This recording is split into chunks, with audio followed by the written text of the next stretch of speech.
ರಾತ್ರಿ ಏನು ಘಟನೆ ಆಗಿದೆಲ್ಲ ಅರ್ಥದಿಂದ ಕಾನೂನು ರೀತಿಯ ಕ್ರಮ ವಹಿಸ್ತಾ ಇದ್ದೆವು. ಈಗಾಗಲೇ ಬೆಳಿಗ್ಗೆ ಕೂಡ ಈ ತರ ಒಂದು ಸ್ವಲ್ಪ ಒಂದು ಕಡೆ ಕಲ್ಲು ತೂರಾಟದ ಘಟನೆಗಳು ನಡೆದಿದ್ದೆವು. ನಮ್ಮ ಪೊಲೀಸ್ ವರಿಷ್ಠಾಧಿಕಾರಿಗಳು ಮತ್ತು IGP ಸಾಹೇಬರು ಬಂದಿದ್ದಾರೆ. ಅವರು ಕೂಡ ಈಗ ಎಲ್ಲ ಫೋರ್ಸ್ ಮಾಡಿದ್ದಾರೆ. ನಾವು ಎಲ್ಲರ ಸಾರ್ವಜನಿಕರಲ್ಲಿ ಮನವಿ ಮಾಡುತ್ತೀವಿ, ಯಾವ ಧರ್ಮದವರಿಗೆ ಶಾಂತಿ ಕಾಪಾಡೋದು ನಮ್ಮ ಕರ್ತವ್ಯ. ಯಾರು ಕಾನೂನು ಕೈ ತಗೋಬಾರ್ದು.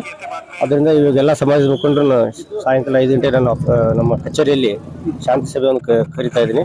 ಇದ್ರ ಜೊತೆಗೆ ಹೋಲಿ 2 ಬರ್ತಾ ಇದೆಯಲ್ಲ, ಅದರ ಸಂಬಂಧ 2 ಜೊತೆಗೆ ಶಾಂತಿ ಸಭೆ ಏರ್ಪಡಿಸಿದ್ದೀನಿ. ಅಲ್ಲಿ ಎಲ್ಲರ ಜೊತೆ ಅವರೆಲ್ಲರಿಗೆ ಮನವರಿಕೆ ಮಾಡಿ ಶಾಂತಿ ಕಾಪಾಡಲಿಕ್ಕೆ ಮನವಿ ಮಾಡ್ಕೊತಾ ಇದ್ದೀನಿ.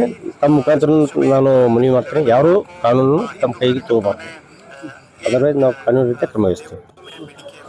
ರಾತ್ರಿ ಏನು ಘಟನೆ ಆಗಿದೆಲ್ಲ ಅರ್ಥದಿಂದ ಕಾನೂನು ರೀತಿಯ ಕ್ರಮ ವಹಿಸ್ತಾ ಇದ್ದೆವು. ಈಗಾಗಲೇ ಬೆಳಿಗ್ಗೆ ಕೂಡ ಈ ತರ ಒಂದು ಸ್ವಲ್ಪ ಒಂದು ಕಡೆ ಕಲ್ಲು ತೂರಾಟದ ಘಟನೆಗಳು ನಡೆದಿದ್ದೆವು. ನಮ್ಮ ಪೊಲೀಸ್ ವರಿಷ್ಠಾಧಿಕಾರಿಗಳು ಮತ್ತು IGP ಸಾಹೇಬರು ಬಂದಿದ್ದಾರೆ. ಅವರು ಕೂಡ ಈಗ ಎಲ್ಲ ಫೋರ್ಸ್ ಮಾಡಿದ್ದಾರೆ. ನಾವು ಎಲ್ಲರ ಸಾರ್ವಜನಿಕರಲ್ಲಿ ಮನವಿ ಮಾಡುತ್ತೀವಿ, ಯಾವ ಧರ್ಮದವರಿಗೆ ಶಾಂತಿ ಕಾಪಾಡೋದು ನಮ್ಮ ಕರ್ತವ್ಯ. ಯಾರು ಕಾನೂನು ಕೈ ತಗೋಬಾರ್ದು. ಅದರಿಂದ ಇವಾಗೆಲ್ಲ ಸಮಾಜದ ಮುಖಂಡರನ್ನು ಸಾಯಂಕಾಲ 5 ಗಂಟೆ ನಾನು ನಮ್ಮ ಕಚೇರಿಯಲ್ಲಿ ಶಾಂತಿ ಸಭೆಯನ್ನು ಕರಿತಾ ಇದ್ದೀನಿ. ಇದ್ರ ಜೊತೆಗೆ ಹೋಲಿ 2 ಬರ್ತಾ ಇದೆಯಲ್ಲ, ಅದರ ಸಂಬಂಧ 2 ಜೊತೆಗೆ ಶಾಂತಿ ಸಭೆ ಏರ್ಪಡಿಸಿದ್ದೀನಿ. ಅಲ್ಲಿ ಎಲ್ಲರ ಜೊತೆ ಅವರೆಲ್ಲರಿಗೆ ಮನವರಿಕೆ ಮಾಡಿ ಶಾಂತಿ ಕಾಪಾಡಲಿಕ್ಕೆ ಮನವಿ ಮಾಡ್ಕೊತಾ ಇದ್ದೀನಿ. ತಮ್ಮ ಮುಖಾಂತರ ನಾನು ಮನವಿ ಮಾಡ್ತೀನಿ, ಯಾರು ಕಾನೂನು ತಮ್ಮ ಕೈಗೆ ತಗೋಬಾರ್ದು. ಅದರ ನಾವು ಕಾನೂನು ರೀತಿಯ ಕ್ರಮ ವಹಿಸ್ತೀವಿ.